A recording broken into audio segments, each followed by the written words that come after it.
Today I'm going to be presenting about Japanese culture and introduce you to the differences between the United States and Japan in both the video game and business world.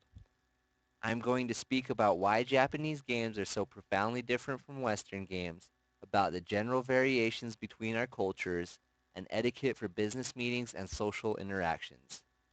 Japan and the United States are nearly complete opposites when it comes to culture.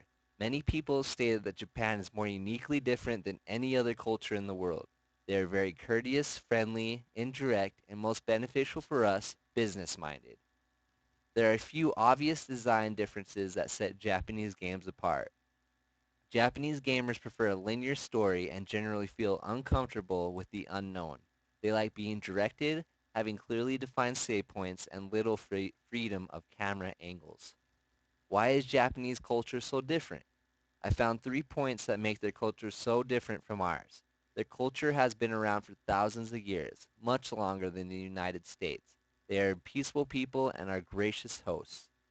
Japan is a collectivistic society, and there is clear contrast to the individualistic society in the United States. The United States are only a few hundred years old. To other countries like Japan, we are still in our infancy. Japan has a rich history shadowed in tradition. They have been doing things certain ways for thousands of years. It is ingrained into their being. From the moment you arrive in Japan, you notice a change in attitude. Japanese people tend to be very formal, courteous, and friendly.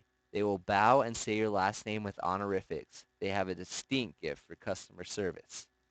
Making a video game that appeals to the Japanese audience won't be beneficial if we can't market it with Japanese businesses. I'm going to talk about formalities in the business place and what is expected when meeting to talk about our video game. First, before I talk about anything else, I would like to state rule number one, be punctual. Japanese culture is about exceeding expectations. They will expect you to be on time, if not early. Bowing is tradition in Japan, and it is very important that you know how and why to bow. A bow is leaning from the waist with a straight back. Bows mean something different depending on the extent of the bend. A 15-degree bend is a casual bow. A 30-degree bend expresses general welcome, and a 45-degree bend communicates an apology or appreciation. All seating positions are according to age and rank. You should stand at your seat and wait for the top guy to tell you to be seated. When the meeting is finished, wait until he has stood up before standing up yourself. In Japan, the person sharing a business card extends it to someone while holding it with both hands and facing the card toward the person receiving it. In Japan, the card represents the person.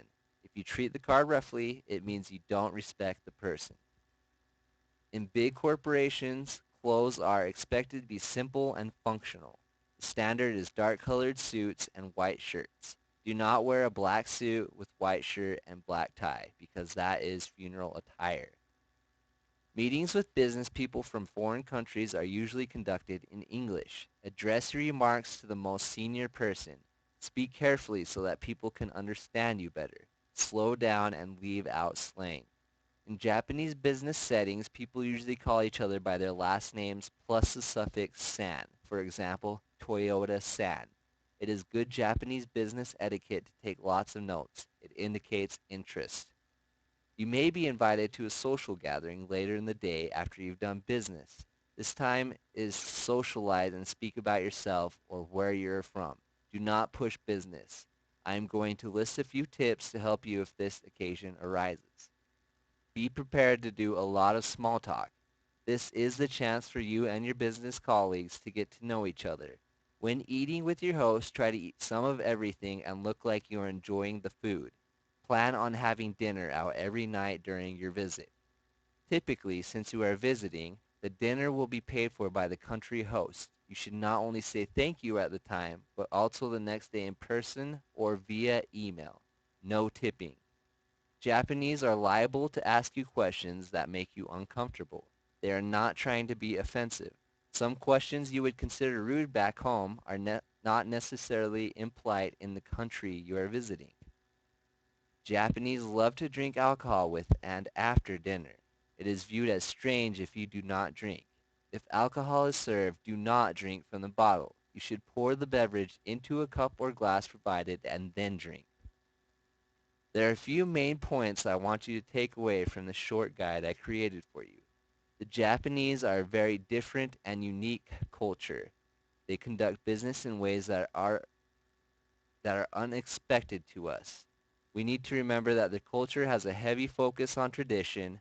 Most Japanese people are expected to know and follow the rules of society. When visiting Japan, they will be formal, courteous, and friendly. We should have a focus on being less direct and blunt whilst visiting Japan. If we follow these simple guidelines, we should produce an appealing image to businesses in Japan and be able to market our game effectively.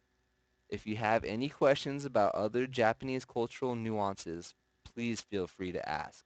Thank you.